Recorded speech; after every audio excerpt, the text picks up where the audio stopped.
이 영화 만드신 감독님과 배우분들 모시겠습니다.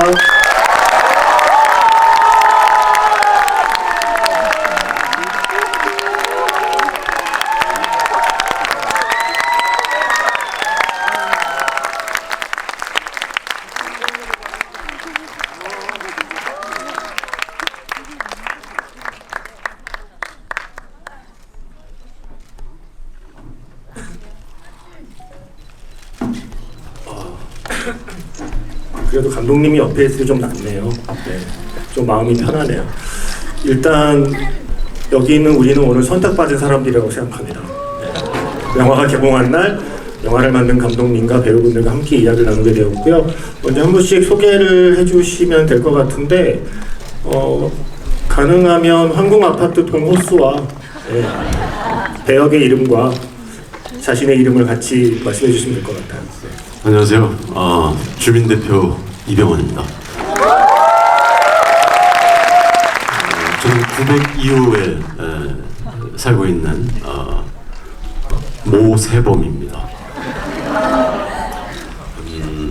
영탁이라는 인물처럼 행동하다가 결국엔 모든 것이 다 발각이 되고 그런 인물로 이 영화에서 이제 나오고요. 그리고 넘길게요. 네.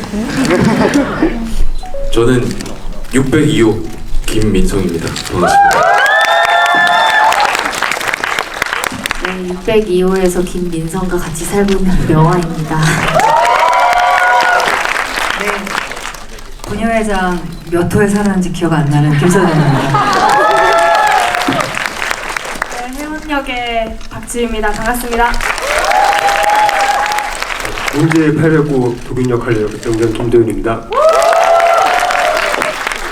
누구시죠? 부녀회장님은 1207호시고요. 혜원이는 903호입니다. 저는 이 영화를 연출한 엄태라고 합니다. 반갑습니다. 가장 먼저 눈에 띄는 게 혜원이네요. 살아 있었네요.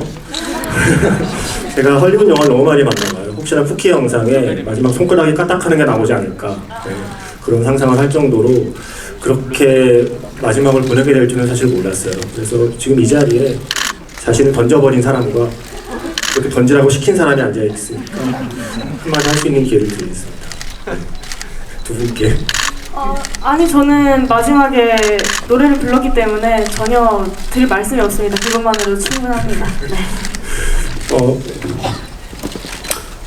저는 개인적으로 그 장면이 정말 굉장히 현실감 있고 되게 살벌하게 다가왔어요. 그게 어쩌면 우리가 카메라가 가까이 들어와서 그런 액션 장면을 찍은 게 아니고 멀리서 사람들의 시선에서 흔들리는 카메라로 그 장면이 순식간에 이루어져서 마치 다큐멘터리를 보는 것 같은 그런 느낌이 있어서 굉장히 좀 약간 소름 끼치는 그날 촬영을 하고 모니터를 보면서도 약간 서늘해지는 느낌이 들었었던 장면이에요. 내가 생각해도 잘 던졌다 라는 생각이 들었던 장면이라고 이해하면 될 것 같고요. 제가 지난주에 감독님이 저희 프로그램에 출연하셨을 때 뭐 가장 고마운 배우를 물어보면 한두 끝도 없이 이야기를 하실 것 같아서 가장 미안한 배우가 누구냐고 물어봤더니 박지유 배우라고 말씀하셨어요. 네. 왜 그러신 거죠? 그 이야기를 하다 보면 이 시나리오를 처음 썼을 때는 혜원이 주인공이었어요. 혜원이가 바깥에서 헤매다가 아파트로 들어왔을 때 이미 뭔가 이상해진 아파트 사람들을 보는, 이게 원작인 웹툰의 이야기 컨셉이 이런 거였고, 그래서 그거대로 이야기를 쓰다가 이제 고치다가 지금의 버전이 된 거라서 주인공이었던 혜원이 던져지게 되는 운명으로 바뀐 것에 대해서 미안함을 느끼고. 네. 그래서 자연스럽게 그 얘기를 여쭤보게 될 것 같아요. 일단 말씀하신 대로 원작 웹툰의 시작은 이미 아파트에서 어떤 일이 벌어져 있고 아파트 외부에, 그러니까 영화 속에서 혜원이로 좀 대표되는 10대의 주인공들이 그 아파트에 들어오면서 이 아파트 사람들 이상해라는 걸 느끼는 이야기잖아요. 그런데 영화는 보셨다시피 원작에 없는 그 앞의 이야기부터 시작했다고 생각하시면 될 것 같아요. 그래서 왜 감독님은 이야기 시작점을 원작과 다르게 지금과 같은 출발선에서 이야기를 만드셨는지가 일단 궁금합니다. 그 웹툰이 재밌었던 이유 중에 가장 큰 이유가 배경이 아파트라는 점이었었고요. 그 아파트랑 가장 잘 어울리는 주인공이 누굴까, 이 입에서 볼 수 있는 인물이 누굴까라고 생각했을 때 이 아파트를 연끌해서 구입한 지 얼마 안 된 신혼부부이면 좋을 것 같다는 생각이 들어서 민성과 명화가 큰 생각이 됐었죠.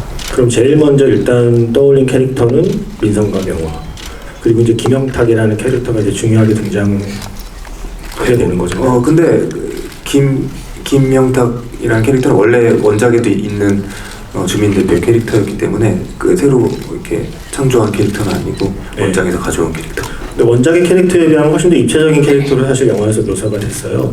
그게 아마 이병헌 배우님도 그 점에 대해서 감독님과 많은 얘기를 좀 나눴을 것 같거든요. 그러니까 우리가 영화 속의 빌런을 만날 때 정말 빌런 그 자체로 시작해서 그 자체로 끝나는 빌런이라면 상관없겠지만 영탁 같은 캐릭터는 제가 관객 입장에서는 용서할 수는 없어도 이해할 수 있는 캐릭터로 그려져야 그게 사실 영화에서 잘 성공적으로 그려진다는 생각을 하게 되거든요.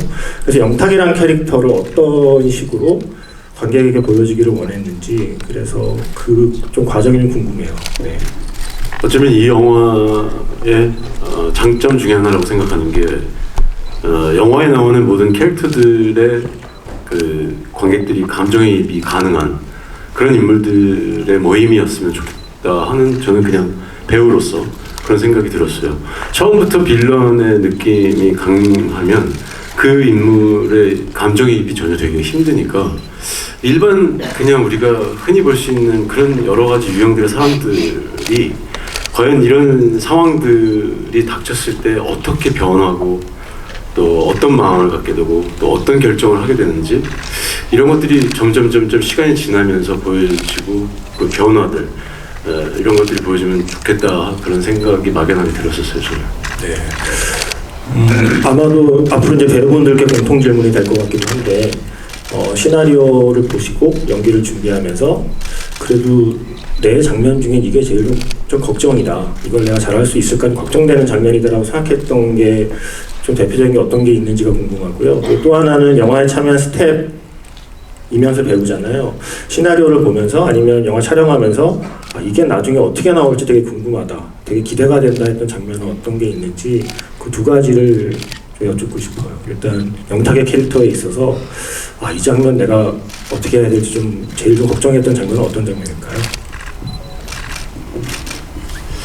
걱정했던 것들은 사실 아주 배우들이 대부분은 자기가 경험한 감정들을 토대로 그걸 상상하며 이제 감정이입을 하고 그 감정을 연기하는데, 아주 극단적인 장면들은 사실 내가 살면서도 겪어보지 못한 감정들이기 때문에 상상을 어느 정도 의존해가면서 연기하게 돼요. 예를 들면 본의 아니게 사람을 죽이게 되고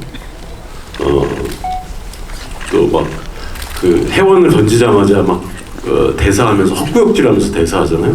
그런 것들을 표현하는 게 과연 어떤 감정일까가 되게 궁금했고, 그걸 어떻게 관객들에게 설득시키면서 연기를 내가 할 수 있을까가 굉장한 숙제였었어요. 그래서 그런 부분들을 연기할 때 좀 많이 힘들었어요, 저는. 설득이 되셨나요? 네. 이번에 갑자기 생각난 질문인데, 누가 저한테 물어보더라고요. 주인공이 영탁이라고 그랬더니 영탁이란 이름은 혹시 우리가 알고 있는 그 영탁에서 나오나요? 그래서 배역 이름의 어떤 장명의 이유를 질문하시는 분들이 있더라고요. 아니요, 그 영탁 씨가 데뷔하기 전에 시나리오를 쓰기 시작했어요. 우연의 일치로 이렇게. 영탁도 그렇고 드림 팰리스라는 아파트도 김선영 선배님이 출연하신 영화의 제목과 똑같은데 저희 영화를 찍고 그 영화를 찍으러 가셨거든요. 근데 그 제목도 되게 우연히 그 브랜드 아파트 이름 중에 없는 걸 찾다가 보니까 나온 이름인데 여쭤보니까 그것도 없는 걸 하도 많으니까 없는 걸 찾다가 그 이름을 정하셨다고 하더라고요. 안 그래도 김선영 배우님께 질문을 드리려고 그랬었어요. 이 자리에 황공 아파트 주민이 아닌 분이 한 분 앉아있다고. 드림팰리스 주민이시잖아요.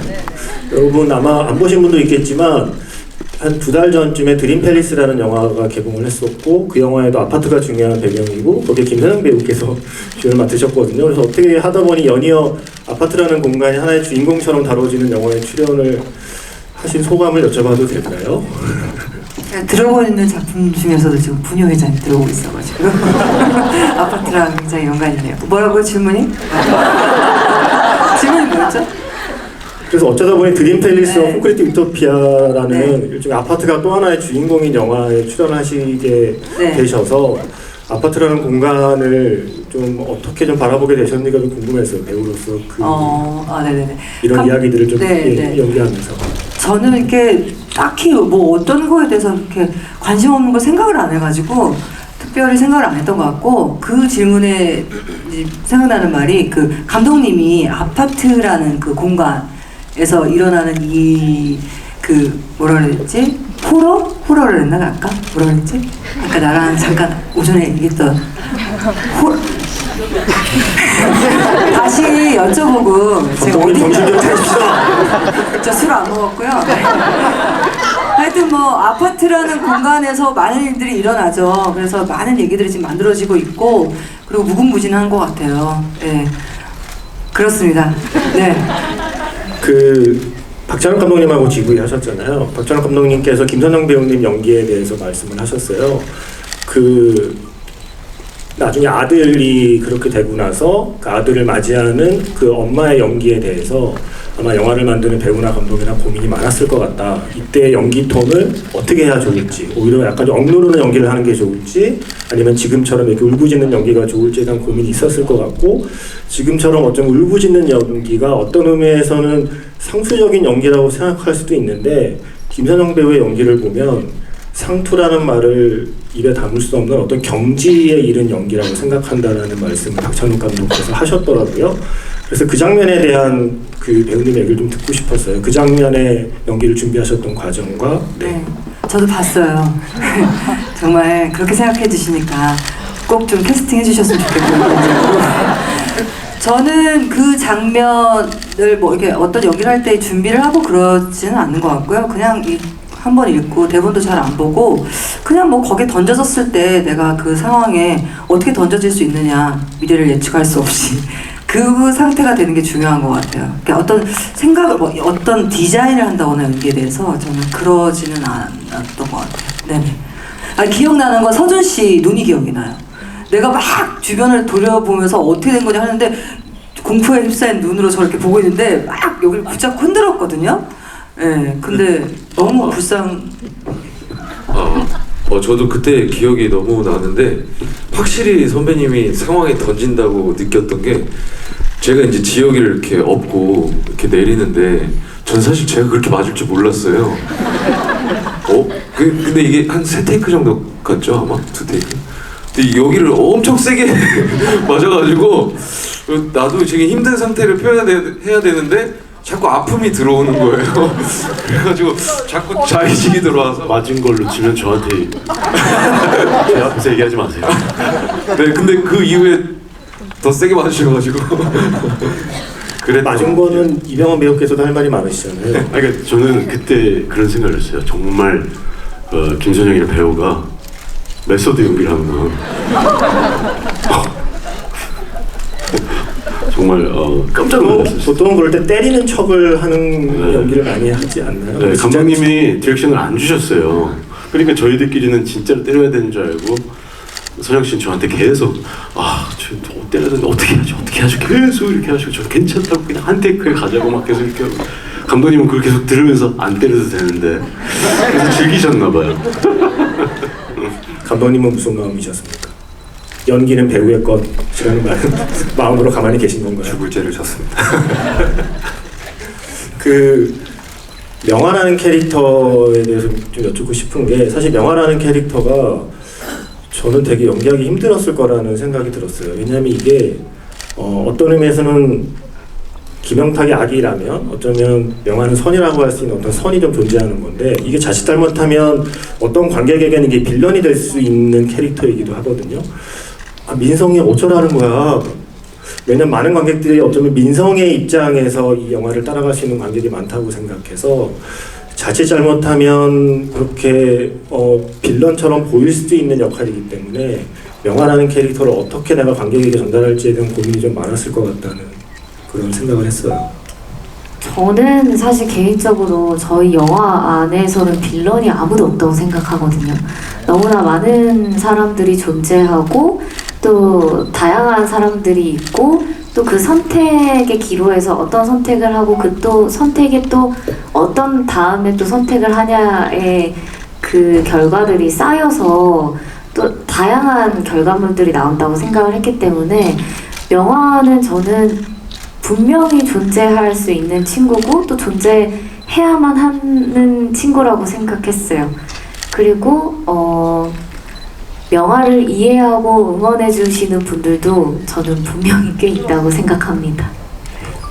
저는 사실 영탁과 명화와 민성은 세 사람이기도 하지만 한 사람 안에 있는 세 가지 모습일 수 있다고 생각해요. 사실은 우리 모두 영화를 보면서 에이 나는 영탁같이는 안 해 라고 생각하지만 100% 확신할 수 있을까? 라는 생각도 하게 되고 대부분은 어쩌면 그 중간에서 민성이처럼 적당히 갈등하고 그러면서 적당히 타협하고 살게 될 가능성이 크지만 한편으로는 명화와 같은 생각을 마음속에 계속 품고 있을 것 같아서 세 명으로 등장하지만 어쩌면 한 사람 안에 있는 세 가지의 모습이 세 인물로 나뉘어서 표현되었던 것 같기도 하다는 생각을 하게 되고요. 네. 그 명화 캐릭터를 만들 때 제 보영 씨랑 얘기를 많이 나눴던 것 중에 이런 장르 영화에서 선한 역할을 맡은 인물들이 그렇게 좀 답답한 느낌이 나는 경우들이 많이 있었기 때문에 그렇지 않아 보이게 하려면은 최대한 입체적으로 이 인물을 보이게 만들어야 된다는 생각을 이제 많이 나눴고요. 그래서 명화가 단지 선하기 때문에만 이 아파트를 뭔가 선한 곳으로 만들려고 하는 사람이 아니라 그냥 그 본인의 어떤 양심 때문에 그런 첫 질문을 던지는 사람이라는 게 되게 중요했고 그리고 그녀가 움직이는 의도 이렇게 질문은 던지지만 사실은 할 수 있는 게 없는 걸 받아들이고 순응하지만 그녀가 어떤 추진력을 갖고 움직이게 되는 계기는 결국은 이 아파트를 바꿔야겠다가 아니라 내 남편을 지켜야겠다에 초점을 맞췄어요. 그래서 이 남편 때문에 움직이고 그러다 보니까 그 어떤 무언가에 집착하게 되고 그러니까 남편을 막을 수 있는 방법은 김영탁을 막는 수밖에 없다였기 때문에 거기 집착하고 어떤 순간에는 뭔가 선을 넘는 광기에 사로잡힌 모습을 보이기도 하고 이런 게 뭔가 선과 악으로 나눠지지 않는 그런 특히나 그 마지막에 아수라장이 될 때 그 시는 선과 악이 구분이 되지 않는 거였으면 좋겠다는 생각을 했었거든요. 그래서 인상적인 어떤 리뷰를 봤었는데 영화를 보는 내내 명화가 답답하고 그랬는데 영화가 끝날 때쯤에는 내가 명화를 그렇게 생각했던 내 자신이 되게 뭔가 죄책감이 들었다라는 리뷰를 봤어요. 그게 저는 되게 좀 어떻게 보면 성공했다, 저희가 얘기한 게 성공했다는 생각을 했었어요. 더 로드라는 영화가 있습니다. 이 영화랑 어떻게 보면 조금 닮아있는 톤이 있을 수 있는 영화거든요. 그 약간 종말 이후에 그 황폐화된 지구 위를 걸어가는 아버지와 아들의 이야기를 다룬 더 로드라는 영화에서 아들이 계속 아버지한테 같은 질문을 던져요. 우리는 좋은 사람인가요? 라는 질문을 계속 던지거든요. 그 영화에서는 정말 실제로 사람을 잡아먹는 사람들이 등장하는 그 시대를 살아가는 아버지와 아들인데 아버지는 어쩌면 민성이처럼 내 아들을 지켜야 하고 살아야 하니까 적당한 수준의 타협을 하려고 할 때마다 그 아들이 마치 명화와 같은 눈망울로 아빠에게 계속해서 물어보거든요. 우리는 여전히 좋은 사람인가요? 근데 그 아들이 던지는 질문이 결국 어쨌든 그 아버지를 좋은 사람으로 남아있게 만드는 힘이 되는 게 더 로드라는 작품이에요. 그래서 이 영화에서 어쩌면 명화가 그 역할을 맡고 있는 게 아닐까라는 생각을 했고요. 아까 잠깐 광기 얘기하셔서 박보영 배우께서 이병헌 배우 연기 보고 눈알 갈아 끼운다는 얘기 하신 뒤로 지금 계속 안구 교체 얘기가 나오고 있는데, 제가 오늘 영화를 두 번째 다시 보면서 명화도 중간에 눈빛이 눈알을 갈아 끼우는 수준의 눈빛이 보이거든요. 그 할머니한테 네. 할머니 아들 어딨냐고 물어볼 때, 그래서 그 장면에 대한 얘기를 좀 여쭙고 싶었어요. 그게 그 선과 악을 구분짓지 못하고 명화가 단지 선한 사람일까? 명화도 그냥 한 사람이고 뭐 인간으로서 가지고 있는 그게 튀어나온 장면이라고 생각해요. 그래서 명화가 착하기만 하거나 뭔가 무조건적인 선 쪽에 있지 않는다는 거를 조금 보여드려야 될 필요성도 있다고 생각을 했기 때문에 거기서 조금 그런 모습이 좀 나와줘야 된다고 생각을 했었던 것 같습니다. 네. 박소진 배우님 이거 물어봐도 대답 안 할 것 같은데 바둑알 무슨 색깔 넣으신 거예요? 그거 저한테도 많이 물어봐요. 네. 뭐 넣으신 저도 실제로 질문을 굉장히 많이 받기도 했고 그날 촬영을 하면서도 감독님이랑 얘기를 많이 했던 기억이 있는데 저는 검은 돌이었을 것 같아요. 감독님의 생각은? 검은 돌이면 같이 살자잖아요. 네, 검은 돌 명화를 생각해서 검은 돌을 넣었을 거라고 그때 얘기했던 것 같아요. 네. 저희가. 감독님의 생각도. 저기 김도현 배우님 죄송해요. 너무 멀리 계셔서 이제야 제가 질문 기회를 얻었어요. 이 감독님께서 많은 인터뷰에서 그 처음 반상회 장면을 많이 말씀하세요. 처음에 배우들이 모여서 반상회를 할 때의 장면을 찍으면서 뭔가 이 영화가 잘 될 것 같다는 확신을 가졌다. 그리고 그 수많은 배우들이 각자의 캐릭터로 살아 움직이는 걸 내가 눈으로 보고 안심했다라는 인터뷰를 많이 하셨거든요. 그 비결을 촬영 전에 일일이 전화를 돌려서 배우들에게 이야기를 했다라고 말씀하셨는데 배우님도 전화를 받으신 건가요? 저한테는 전화를 안 하셨고 제가 전화를 했던 거는 같아요. 감독님 이게 어떻게 된 거죠? 인터뷰 때마다 모든 배우에게 전화해서 다 상황을 설명했다고 이야기하지 않았었습니까? 저는 제가 전화를 드렸던 먼저? 네. 네. 그리고 거기서는 도윤 씨가 하는 게 없어요. 그냥 앉아 계셔. 나는 뭐 이것저것 많이 하긴 했는데 그럼 그 배우님이 기억하는 그날의 촬영의 느낌은 어땠나요? 반상회 장면이 그게 촬영의 어떤 그 회차로도 초반이었던 거죠. 네, 그랬던 것 같아요. 네, 그래서 앞으로 이제 이 콘크리트 유토피아의 마을 주민으로 함께 합을 맞춰갈 배우들과 어쩌면 반상회 장면에서 서로의 좀 캐릭터를 이해하고 앞으로 나아갈 분위기를 좀 파악하신 거잖아요. 예. 그래서 그날 좀 촬영에 대한 기억이 어떠신지가 좀 궁금합니다. 그날 일단 좁은 공간에 사람들이 굉장히 많았고요. 상당히 더운 여름이었고 여름의 향기와 사람의 체취와 이런 것들이 가득했고 근데 그것들이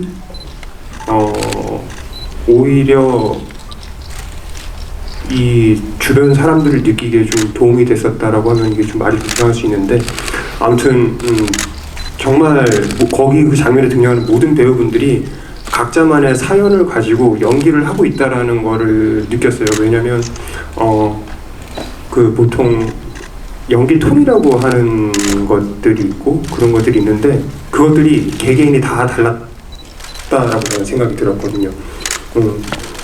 시선이나 뭐 어떤 뭐 액팅이라든지 그런 것들이 전부 그 장면에 있었던 수십 명의 배우들이 전부 다 달랐던 기억이 있어서 와 이거는 감독님이 전화를 하셨구나 라는 생각을 했었습니다. 네, 그 감독님께서 배우들 개개인에게 뭐 가족관계나 이런 어떤 개인의 어떤 배경들을 설명해줬다고 얘기하셨는데 김도현 배우님은 혹시 어떤 얘기를 들으셨나요? 일단 도균의 캐릭터에서 도균이 어떤 직업을 가졌었는지에 대한 말씀을 좀 해주셨고 혹시 어떤 직업이었는지. 가구 디자이너 약간 그쪽의 인물일 것 같다 하고 약간 좀 개인적이고 프라이버시를 중요하게 생각하는 그런 인물인 것 같다라는 말씀을 해주셨습니다. 그리고 사부체 신형을 갖고 있고. 네, 삼체 인형 그거는 대본상에 제시되어 있는 거였고요. 그럼 박주희 배우님은 이게 어느 정도 좀 촬영이, 그러니까 저희가 영화를 보고 이해하는 관객의 입장에서는 대부분의 영화들이 이렇게 촬영 순서대로, 그러니까 영화 순서대로 촬영하진 않지만 영화 속에서는 어쨌든 이미 마을 분위기, 단지 분이 형성된 뒤에 합류하는 걸로 되어 있었잖아요. 실제로는 어땠는지도 좀 궁금하고요. 그러니까 실제로 약간 좀 이방인 같은 연기를 하셨어야 됐는데 처음에 촬영장에 오셔서 다른 배우들과 그 촬영장 밖에서의 친밀감과 영화 안에서의 거리감을 어떻게 유지하셨는지에 대한 질문을 드리고 싶습니다. 2년 전 작품이라서 촬영 순서가 어떻게 됐는지 잘은 기억은 안 나는데 막 되게 띄엄띄엄 촬영 회차가 있었던 걸로는 기억이 나요. 근데 전 아무래도 선배님들이시니까 뭔가 다가기가 힘들었어요. 그래서 자연스럽게 혜원이처럼 그렇게 거리감은 없지 않아 있었던 것 같고, 근데 다행히 선배님들께서도 저희가 혼자 있으면 이제 막 먼저 말 걸어주시고 저를 잘 놀아주셨거든요. 그래서 저는 기억에 남는 약간 에피소드가 보영 언니께서 저한테 루미큐브를 제안해 주셔서 제가 아싸 하고 막 신나서 했는데 제가 나름 레벨이 높았거든요. 근데 패배를 완벽하게 패배를 한 거예요. 그래서 그런 에피소드가 기억이 나요. 그런 식으로 연기는 연기였고 사석에서는 정말 재밌게 다들 잘 지냈습니다. 네. 제가 루미큐브 레벨이 많이 높거든요. 그래서 굉장히 그래 나도 좋아해 하면서 아주 편안한 마음으로 이겼습니다. 제 지인이 룸큐브 한국 1등 한 적 있어요. 제가 정말 경솔했네요. 지금 이 GV 중단하고 잠깐 나가서 게임. 네. 그리고 이건 아까 이제 배우님들께 하나씩 여쭤보려 했던 건데 지금 박주희 배우님 얘기하셨으니까 시나리오를 보실 때나 아니면 촬영하면서 이게 나중에 영화에 어떻게 담길지 좀 궁금하거나 기대됐던 장면이 있는지, 그래서 그거를 실제로 영화로 좀 확인했을 때의 느낌이 어땠는지도 좀 여쭤보고 싶어요. 저는 아무래도 혜원이가 이제 영탁한테 내팽개 쳐지는 그게 되게 기대가 됐는데 촬영이 전 솔직히 너무 재밌었거든요. 그냥 저는 가만히 있으면 병원 선배님께서 알아서 날려주시니까 매트 위에 그냥 찰파덕 하면 되는 거였거든요. 그래서 되게 짜릿했는데 이게 화면에서 봤을 때는 그 순간이 되게 짧아서 관객분들이 막 이렇게 막 짧은 그 탄식을 내뱉는 그게 너무 저는 좋았어요. 이렇게 혜원이가 아무도 상상도 못했는데 그렇게 허무하게 가버리니까 저는 그게 더 마음에 들었습니다. 그 장면은 스턴트 더블이 아니었던 거예요? 실제 배우를 계속 던진 거예요? 그 테이크 많이 봤나요? 네. 계셨고요. 섞여 있어요? 네, 그런데 얼굴이 잘 보이는 앵글을 찍을 때는 지우가 했던 것 같고 조금 이렇게 잘 안 보이는 데는 그 대역 배우분이 하셨던 것 같아요. 하도 오래돼가지고 저도 잘 기억이 2년 전이라. 제가 시나리오를 보지 않았지만 시나리오를 봤다면 저는 그 장면이 제일 궁금했을 것 같아요. 그 아파트를 부르는 장면. 아파트를 부르는 장면에, 이건 감독님께 질문이기도 하고 배우분들께 질문이기도 한데, 아파트를 부르는 장면의 그 씬 촬영 방식은 처음부터 구상하셨던 거지. 그러니까 그 노래를 하는 이병헌 배우에게 카메라가 천천히 줌인이 되고, 그 다음에 김영탁이 사실은 모세범이었다는 사실이 밝혀지고 나면 그 뒤에는 다시 그 카메라가 뒤로 천천히 빠지는, 사실은 영화를 본 많은 사람들이 이 영화에서 가장 영화적인 어쩌면 시퀀스고 뭐랄까요, 이야기 하나의 좀 전환점이 되는, 그러니까 페이지 하나가 넘어가는 굉장히 중요한 장면인데 그게 너무 흔히 말하는 시네마틱하게 너무 멋지게 찍혀서 그런 식의 줌인, 그 서서히 들어가다 빠져나오는 걸 처음부터 염두에 두셨던 건지, 그리고 그 빠져나오는 장면은 테스트샷을 쓰셨다고 했는데 꼭 그 촬영본을 쓰셔야 될 이유가 있는지.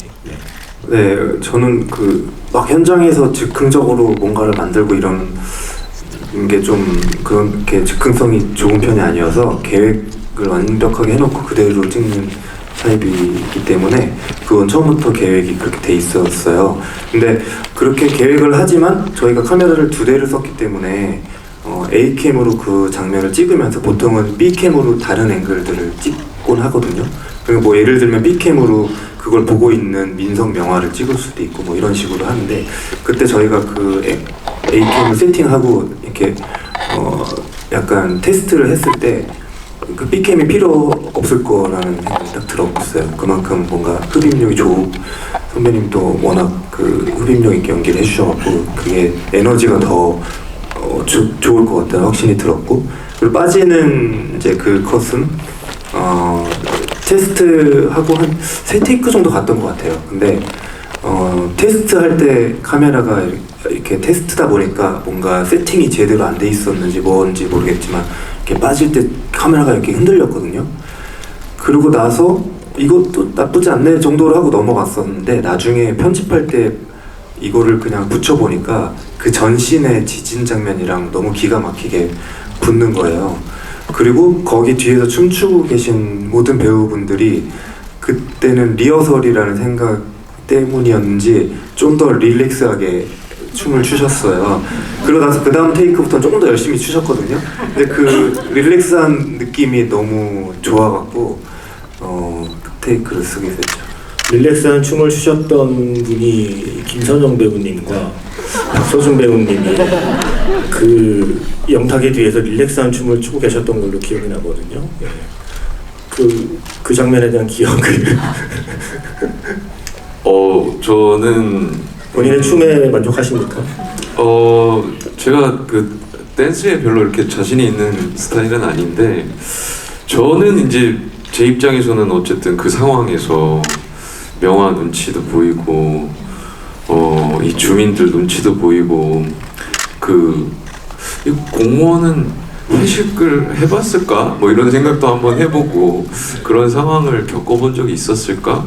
뭐 이런 생각도 해보고 저 역시도 그 순간은 좀 저를 던져놓는 상황이었던 것 같고 오히려 저는 이제 그 씬을 보면서 제 시선을 강탈한 건 그 선영 선배님이 이제 회원 이렇게 목 잡고 인사시키잖아요. 저는 그게 너무 웃기더라고요. 그래서 이 프레임 안에서 우리 모두 다 캐릭터로서 연기를 하고 있었구나. 역시 앙상블이다. 뭐 이런 생각이 들었던 것 같습니다. 김선영 배우님은 전혀 기억이 안 난다는 표정이신가요? 기억이 안 나는 그런 게 있어요? 김선영 배우님 그때 정말 즐겁게 춤을 추신 건가요? 저는 개인적으로 거기서 춤출 때 가장 로 완벽했다고 생각합니다. 잘 보시면 연차 관람 하셔야 되는데 꼭 좀 봐주시면 좋겠는데 이 여자가 추고 싶은데 자신은 없는데 꼭 여기에 끼고 싶은데 그리고 저 노래 부르는 영탁이 너무 멋있는데 이거를 마음을 어떻게 표현할 수는 없는 이거를 막 요렇게 움직이거든요. 그래서 그때 여기 제가 제일 완벽하지 않았나 금해로서 전 릴렉스한 게 아니라 정말 완벽히 캐릭터였어요. 나중에 보실 엔차 때 관람 좀 부탁드립니다. 정말 요거. 금에만 보시는 그 관람을 하셔도 정말 재밌을 것 같은 게 뒤에서 정말 깨알 연기를 많이 하셨어요. 거기 말고도 막 그 싸움 외부인들 다 몰아내고 나서 영탁이 이렇게 수건을 여기 머리 대고 막 있을 때 뒤에서 금해가 막 이렇게 만지고 싶은데 만지지도 못하고 막 이렇게 뒤에서 막 이렇게 하시거든요. 그런 것도 너무 재밌고 막 보시면 그런 걸 찾아보시면 재밌지 않을까. 그 처음에 아파트 노래 신청할 때 그 노래 번호 얘기하는 건 시나리오에 있던 거예요? 아니면 혹시 애드립인가요? 아니요, 그거는 시나리오에 있었던 거예요. 그리고 또 하나 궁금한 건 수신 제국 치국 천하태평은 혹시 네, 그거는 이제 모히또에서 몰디브 이후에 뭐 하나 또 노리신 건가요?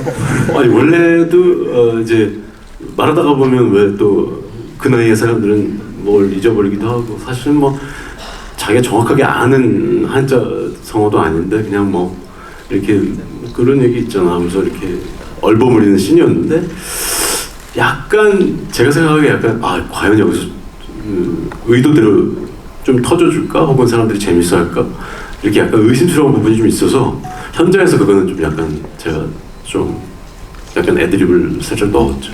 그 말 자체가 사실은 다 모히또 몰디브처럼 완전히 아는 단어가 아니다 보니까 그걸 선배님이 재밌게 이렇게 좀 더 알아보기 쉽게 바꿔주셨어요. 그 천하태평이라는 말을 붙이셔갖고 그래서 저도 보고 처음에 보고 너무 깜짝 웃겨갖고 모니터 보면서 깜짝 놀랐던 기억이. 저 같은 경우는 대본을 같이 보고 옆에서 하는 입장이었잖아요. 근데 갑자기 훅 들어오신 거예요. 그래가지고 순간 표정 관리가 안 될 뻔했는데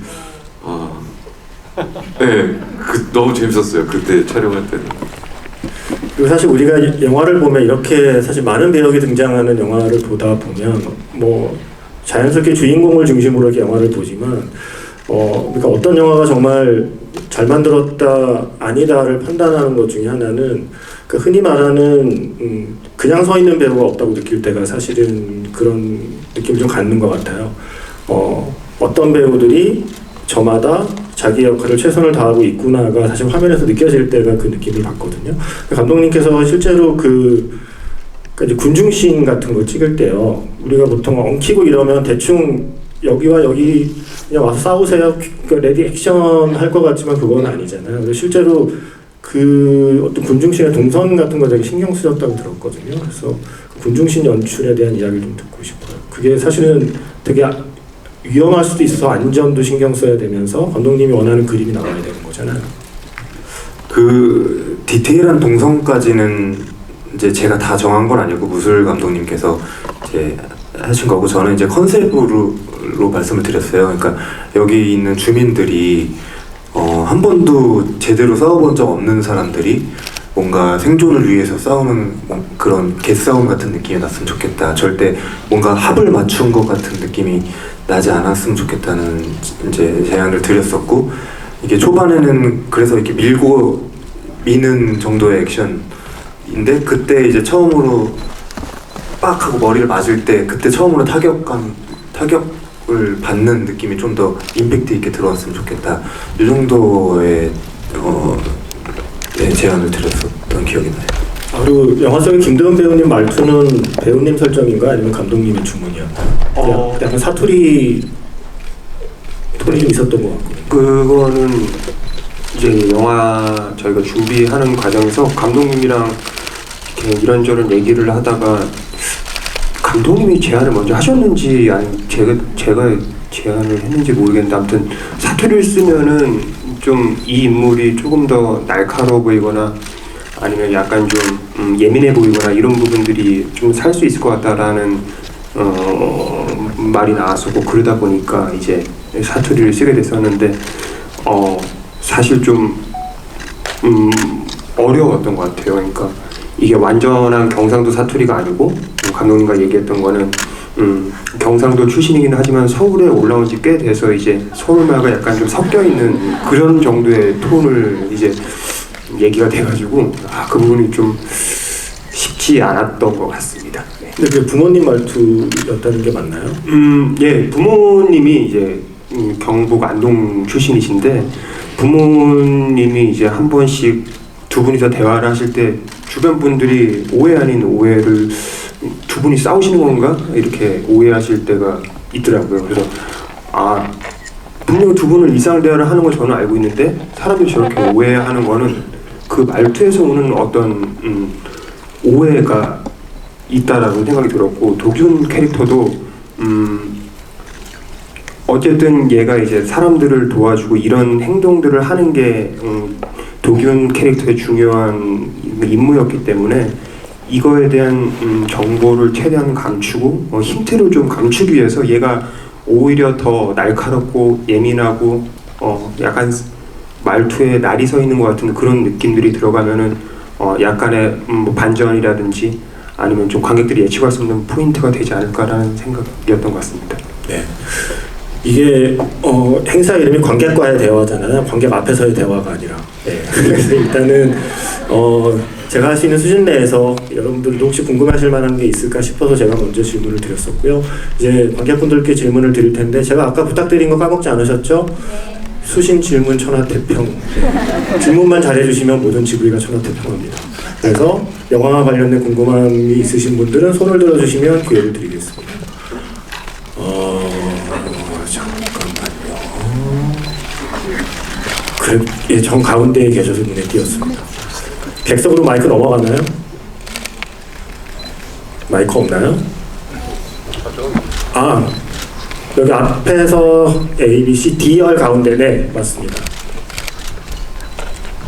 질문은 짧게. 세 문장 이내로. 만나서 반갑습니다 같은 건 빼주셨으면 좋겠습니다. 네. 네, 안녕하세요. 저 궁금한 게 있는데 그 엄태구 배우님이 처음에 중간쯤인가 그 막 아파트에서는 사람들이 뭐 사람을 죽여서 먹기도 한다고 하는 장면이 나오고 맨 끝쪽에는 또 엄태구 배우님이 닭다리를 들고 있고 이제 박서준 배우님이랑 박보영 배우님이 지나가면서 이렇게 눈빛 교환을 하잖아요. 저는 그 장면을 넣은 게 너무 궁금했거든요. 왜냐면 저 그 긴 내용에 보면 박서준 배우님이랑 박보영 배우님이랑 이렇게 내려오시잖아요. 콘크리트 쪽으로 해서 내려오시는데 전 그러면서 엄태구 배우님이 잡아먹나? 막 이런 상상도 하기도 했는데 그냥 이렇게 그 씬이 지나가길래 그걸 넣은 의미가 있나 해가지고. 네. 그리고 아마 제 기억이 맞다면 닭다리가 아니라 조금 더 큰 뼈다귀였던 걸로 기억을 하고 있고요. 일단 네. 왜 동생분한테 또 다시 그지 역할을 주셨나요? 말씀을 해주시죠. 가려진 시간에서도 깔끔하지 않게 나왔었거든요. 그 희국님의 복수인지에 대한 궁금함이 늘 있었습니다. 그 사람들이 한 역할은 이 아파트 사람들을 조금 더 객관적으로 볼 수 있게 해주는 역할을 해주는 사람들이라고 생각했어요. 그래서 전혀 이 앞에는 등장하지 않았던 인물들이 갑자기 뜬금없이 나타나서 이 상황을 조금 설명해 주는 듯 하지만 전혀 다른 얘기를 하고 있지만 뭔가 전체적인 맥락에서는 이어지는 이야기를 하면 좋겠다. 그래서 근데 이 얘기를 되게 관객들이 귀 기울여서 들었으면 좋겠다는 생각이 들어서 조금 더 이렇게 집중될 수 있는 배우가 와줬으면 했어요. 그래서 그 목소리도 이제 그렇게 하는데 한몫할 수 있는 배우가 필요해서 생각났던 배우가 엄태구 배우였고 존재감이 있게 딱 등장해서 그 말을 할 때 좀 이렇게 귀 기울여 듣게 할 수 있었던 것 같고요. 그리고 마지막에 그 장면은 이게 어떤 한 막이 끝나고 다음 이제 마지막 막이 열리고 나서 이제 흘러가는데 이야기가 거기서조차 좀 긴장감을 유지시켜주고 싶었어요. 그래서 보신 게 맞아요. 그렇게 의도를 해서 찍은 거였어갖고 그 잠깐 등장하고 사라진 뒤에 두 사람만 남아있는 장면을 볼 때도 뭔가 쫓아오면 어떡하지라는 약간 텐션을 가지고 있으면 좋겠다라는 생각을 했습니다. 등장만으로도 그런 짓을 할 것 같은 얼굴이다 라는 말씀인 거죠? 네, 또 질문 있으신 분 있으면 손 들어주시면 자 이번엔 뒤로 좀 가볼까요? 거기 저기에 통로 쪽에 마스크 쓰신 분 네. 그 질문기에 제가 그냥 막 랜덤으로 드리는 거라서 질문기에 못 받으신 분은 나중에 저를 욕하시면 됩니다. 네, 그 황도가 초반에 한 번 나오고 후반에 한 번 나오잖아요. 감독님이 어떤 의도로 그 장면을 넣으셨는지 궁금합니다. 가장 두 사람이 행복했던 순간에 이렇게 상황이 보면 완전 행복한 건 아니지만 가장 황도뷰라는 말이 나올 정도로 그 장면을 뭐랄까 알콩달콩해 보이게 했던 소품이 마지막에는 그 사람을 해치는 그 무기로 쓰이는 것이 이 민성의 어떤 캐릭터가 그렇게 바뀌어버린 것을 표현하고 싶었습니다. 네. 그 황도를 직접 드셨던 촬영에 대한 얘기도 좀 궁금해요. 예, 그게 그 촬영 초반이었나요? 그럼 약간 좀 두 분이 혹시 서먹할 때 찍으신 장면인 건가? 아니면 좀 친해진 다음에 찍으신 장면인가요? 완전 초반이었고요. 저희가 그 집 내부를 먼저 촬영을 진행하다 보니까 완전 초반이었고 이만큼은 있었는데 촬영하면서 더 가까워진 느낌을 많이 받았어요. 저는 너무 깜짝 놀란 게 이제 막 그 민성이가 뽀뽀를 하려고 하잖아요. 근데 명화가 저는 없던 걸로 기억하거든요. 지금? 이러는 거예요. 근데 거기서 우리의 호흡은 필요가 없다. 이제 그냥 믿고 가면 되겠다라는 생각이 들어서 그 순간 모든 게 저의 어색한 모든 게 깨졌고 뭐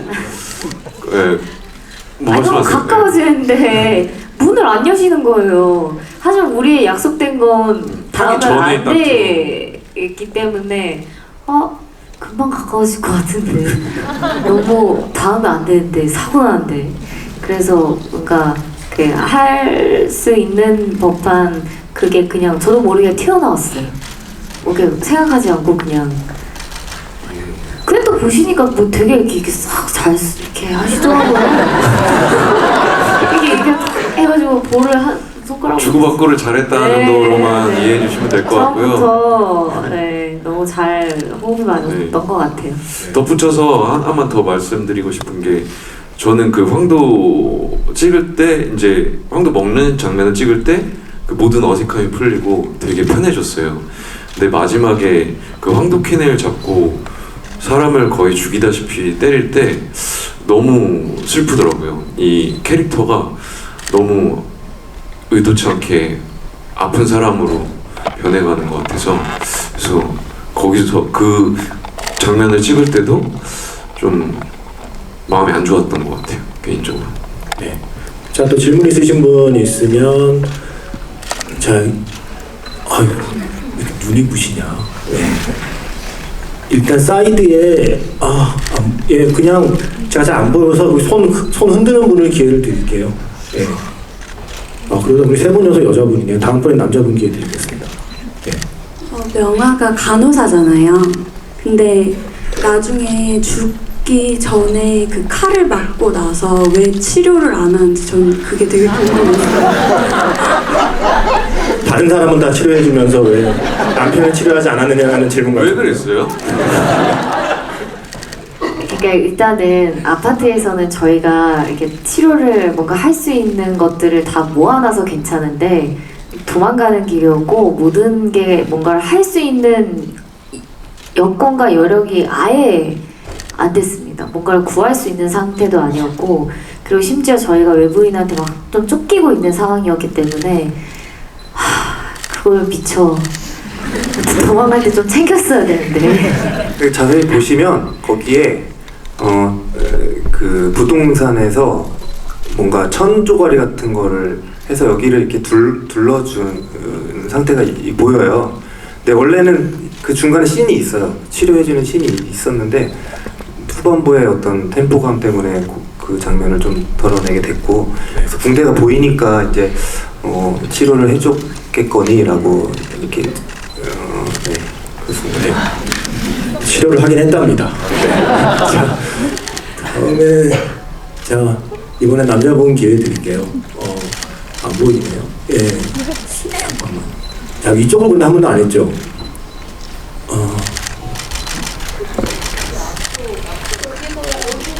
네네 이쪽에 예 그냥 맨 앞에 계신 분 한번 기회 드릴까요?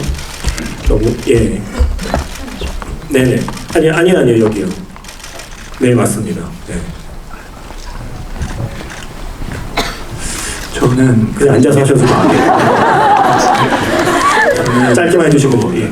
이병헌 배우님 마지막 장면이 너무 궁금한데 가족도 잃었고 지금 모든 다 잃어서 이제 죽을 시간만 기다리는데 구태여 왜 또 아파트에 들어가서 거기에 집착을 하는 그 장면이 저는 되게 너무 확 와닿거든요. 그래서 그 장면을 찍으실 때의 감정이나 좀 연기를 어떻게 하셨는지 좀 궁금합니다. 그러니까 거슬러 올라가서 맨 처음에 그 불났을 때 후다닥 내려가는 그때의 시기를 말씀하시는 건가요? 아니 마지막 장면 마지막에 죽을 때. 맨 마지막에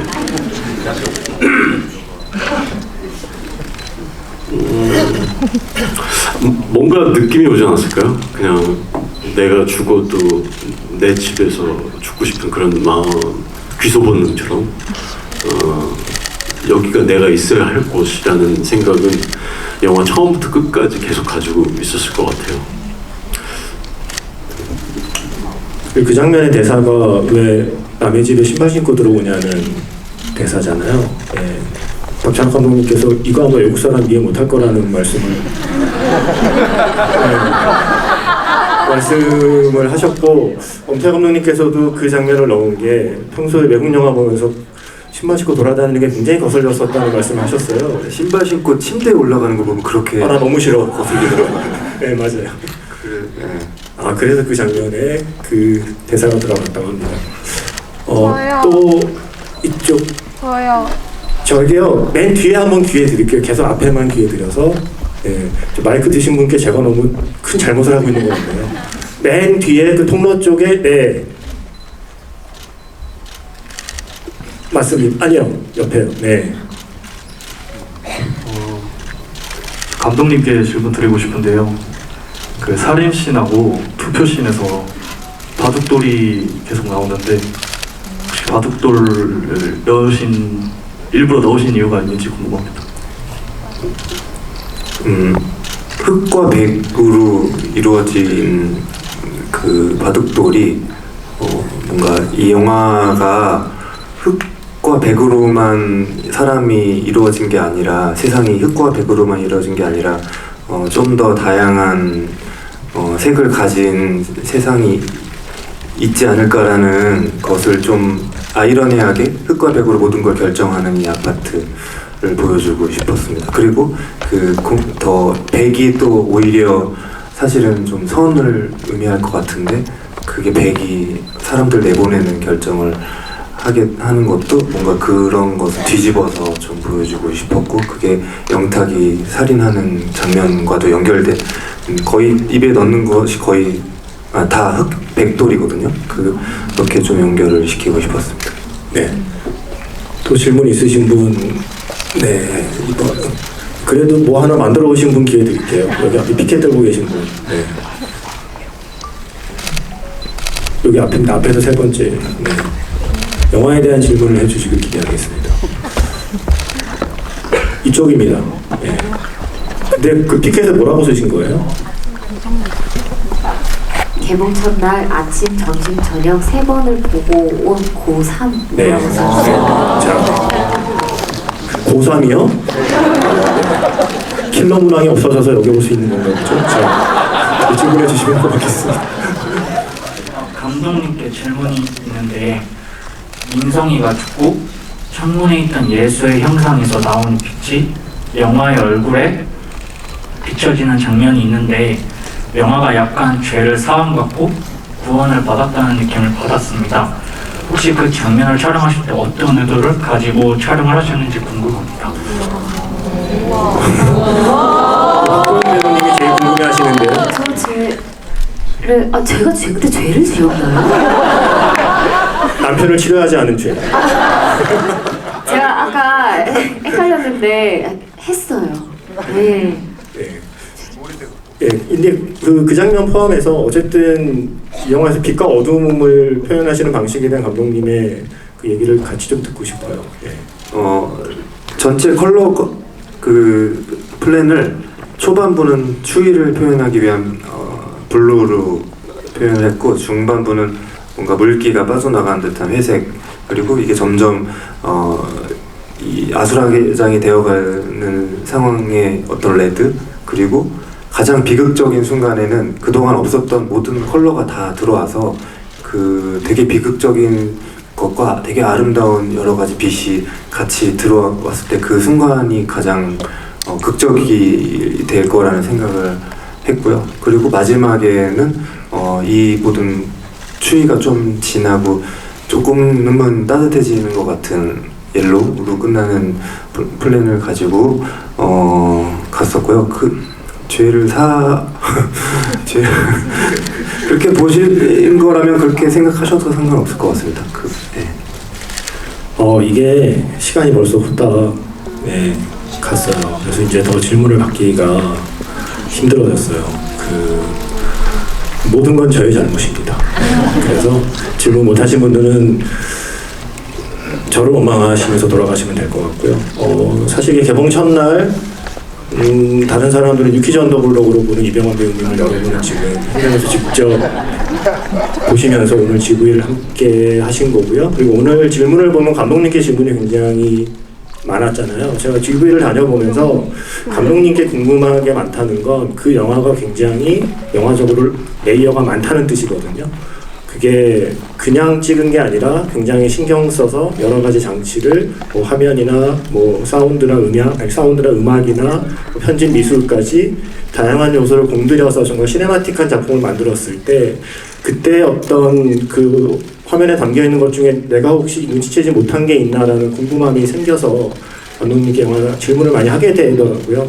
그건 아마 그만큼 콘크리트 유토피아가 최근에 난 한국 영화 중에 가장 좀 할 얘기가 많은 이야기를 품고 있는, 한국에 살고 있는 우리들이 이제 더 이상 마을에 살고 있지 않고 단지에 살고 있다는 느낌을 갖게 되는 시대를 살고 있는 우리가 아직은 일어나지 않은 일인 것 같지만 사실은 외부인 출입 금지 편말은 이미 어느 아파트나 다 있는 시대를 살아가는 우리들이기 때문에 아마 더 많은 이야기가 영화 끝난 뒤에 나올 수 있는 작품이 아닐까라는 생각이 들어요.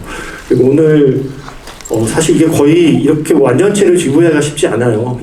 많은 배우분들이 다 같이 모이셔서. 그래서 오늘 하실 얘기가 많겠지만 이제 마무리할 시점이라서 오늘 GV 어떠셨는지, 그리고 오늘 함께 해주신 관객분들께 마지막 인사를 한 번씩 해주셨으면 좋겠습니다.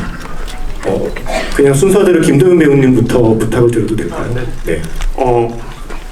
일단 너무 재미있는 시간이었고, 저도 감독님 얘기 들으면서 저도 몰랐던 저희 영화상의 어떤 설정이나 그런 것들을 오늘 새롭게 알게 되니까 제가 오늘까지 아침까지 해서 영화를 2번 봤거든요. 근데 또 다시 한번 봐야겠다라는 생각이 들고 있습니다. 여러분들도 가능하시면 또 다른 것들을 찾아보는 재미가 있으니까 그것들을 위해서 시간과 노력을 좀 투자하시면 더 좋으실 것 같습니다. 네, 오늘 너무 반갑고 감사했습니다. 네. 박주호 배우님. 네, 이렇게 개봉 첫날 늦은 시간까지 함께 해주셔서 너무 감사합니다. 저도 덩달아서 다채로운 얘기를 너무 많이 나눠서 너무 좋은 시간이었는데요. 재밌게 보셨으면은 이제 아침, 점심, 저녁 이렇게 다 보신 고3 분처럼 다들 많이 봐주시고 후기도 많이 올려주시면 감사하겠습니다. 조심히 들어가세요. 감사합니다. 네, 너무 감사합니다. 여러분들이랑 같이 다 대화를 주고받지는 않았지만 같이 얘기 나눈 것 같고 굉장히 좋았습니다. 여러분 좋으셨으면 소문 좀 많이 내주실 거죠? 네, 고맙습니다. 네. 시간이 진짜 너무 빨리 가는 것 같은 느낌이 들고, 저는 이 영화 진짜 어떻게 보시느냐에 따라서 엔딩까지 희망적이냐 그렇지 않냐로도 막 나뉘더라고요. 그래서 저도 계속 SNS나 아니면 인터넷에 후기 이렇게 리뷰나 후기를 써주신 걸 계속 보면서 이분은 또 이렇게 보는구나, 나는 이렇게까지는 생각을 안 했는데 라고 하는 그 재미에 빠졌어요. 그래서 오늘 여러분의 이런 얘기를 듣는 것도 너무너무 재미있고 또 너무 감사하고 소중한 시간이었고, 또 한편으로는 명화에 대해서 조금 억울했던 부분을 다소 해소할 수 있는 시간이었어서 너무 감사한 시간이었습니다. 또 기회가 된다면 또 이런 자리를 만들어서 오늘 다 듣지 못한 질문을 한 번 더 받았으면 하는 그런 소망이 있습니다. 긴 시간 함께 해주셔서 너무너무 진심으로 감사드리고요. 저희 영화 사랑해주셔서 다시 한번 감사드립니다. 고맙습니다. 네. 영화를 이제 개봉을 하게 되면 홍보 스케줄 중에 기자분들하고 인터뷰가 또 있어요. 근데 항상 인터뷰를 하면 다른 이야기에 대해서 많이 질문을 하신 경우가 많았는데, 이번 같은 경우는 인터뷰를 약간 영화에 대한 토론처럼 인터뷰를 많이 했거든요. 그러다 보니까 또 드는 생각들이 많이 있었는데, 사실 제 기억엔 제가 GV 자체도 처음인 걸로 알고 있거든요. 제 기억에. 그래서 오늘 이렇게 영화 관련해서 많은 질문을 해주시고 그거에 대한 여러분들의 생각을 들으면서 또 한 번 이 영화에 대해서 생각해 보게 되는 것 같아요. 어제도 돌아가서 문득 드는 생각이, 영화는 진짜 살았을까? 다른 곳이라고 또 그런 이기심이 있는 공간이 없으리라는 법은 없잖아. 이런 생각까지도 다시 하게 되더라고요. 여러 가지 생각을 해주는 영화여서 아마 여러분들도 좋은 시간이 되지 않았을까라는 생각이 들고요. 감독님은 각본 작업까지 하면은 뭐 거의 4, 5년 정도를 이 영화를 위해서 투자하셨는데, 사실 영화라는 게 관객 수가 잘 들지 못하면 일주일 안에도 극장 관수가 확 빠져버리고 그래서 안타까운 상황들이 많아요. 근데 참여하는 입장에서는 오래 걸려서 조금이라도 많은 분들이 이 영화를 보시고 공감해 주시고 해주셨으면 하는 마음이니까요. 주변에 많은 추천 부탁드리겠습니다. 감사합니다. 저는 오늘 이 지부 시간을 사실 굉장히 기대하고 기다렸었어요. 왜냐면 우리가 그 무대 인사를 하면 시영이 있고 또 종영이 있는데 영화가 다 끝나고 이제 인사를 드리는, 하지만 그거는 이제 일방적인 인사예요. 여러분들하고 소통하는 것이 아니고 일방적으로 와주셔서 감사합니다 하는 인사고, 이렇게 서로 소통하고 대화하면서 그 영화를 본 분들과 관객분들과 이야기를 하는 그런 시간은 굉장히 아주 저희에게는 되게 많이 없는 아주 소중한 시간이거든요. 그래서 굉장히 기다렸었고, 특히나 오늘 첫날, 개봉 첫날인데 이렇게 너무너무 기다렸다가 오신 분들이잖아요. 오늘은 정말 이렇게 손꼽아 기다려서 오늘을 기다리셨던 분들이라 정말 더 특별히 더 감사드리고, 더더군다나 오늘 유퀴즈에 제가 나오는데 그것까지도 포기하시고 오신 분들, 그러니 얼마나 큰 결심을 하고 오셨겠어요. 아무튼 와주셔서 감사드리고, 정말 저도 또 한 번 기회가 있다면 이렇게 여러분들하고 같이 주비를 또 할 수 있는 그런 기회가 더 있었으면 하는 바람입니다. 오늘 와주셔서 감사합니다. 아까 저쪽에서 무대 인사하다가 이렇게 나가는 복도에 답을 내리는 영화는 거기서 영화가 끝나지만 질문하는 영화는 끝나지 않고 계속된다라는 글귀를 봤는데, 저희 영화가 그런 영화가 됐으면 좋겠다는 생각으로 만들었어요. 그래서 그런 질문들을 가지고 돌아가셔서 생각하시면 좋을 것 같고, 혹 그런 질문들이 이렇게 생각나지 않고 그냥 이 영화를 장르적으로만 어떤 되게 스릴을 느끼고, 아까 선배님 말씀하셨던 것처럼 웃음 포인트에서 웃고 이렇게만 보셔도 재밌게 볼 수 있는 영화로 만들려고 이제 노력했으니까 여러 가지 각도로 관람을 하시면 좋지 않을까라는 바람을 가지고 있습니다. 네, 이렇게 와주셔서 너무 진심으로 감사드립니다.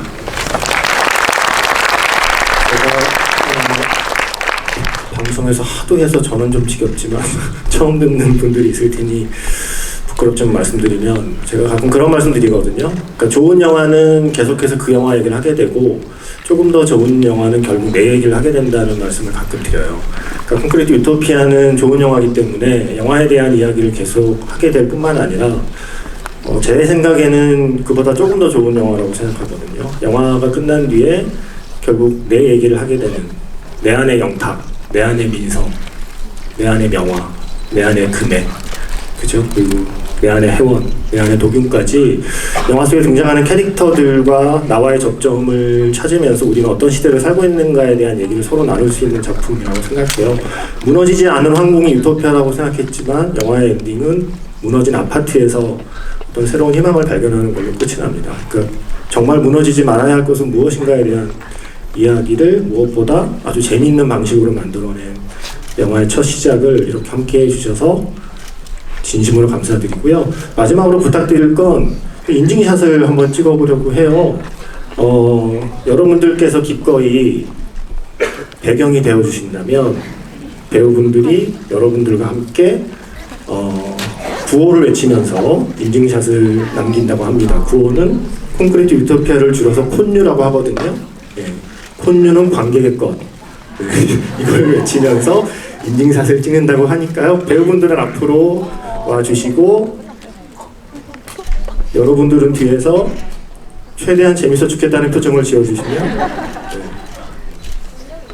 배우분들 배치는 좀 안내해 주시죠.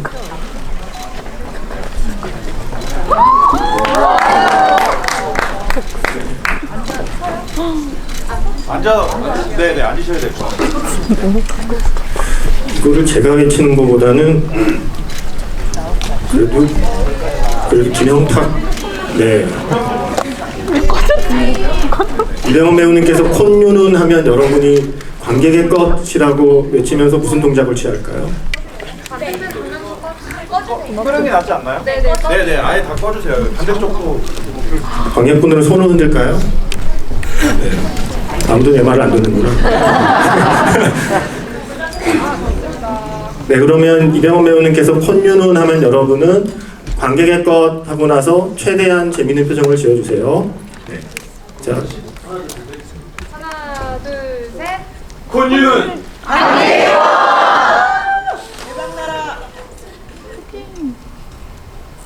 네. 됐습니다. 끝까지 함께해 주셔서 진심으로 감사합니다. 이제 배우분들 안전하게 퇴장한 뒤에 그리고 여러분들도 안전하게 극장 밖으로 나가주시면 됩니다.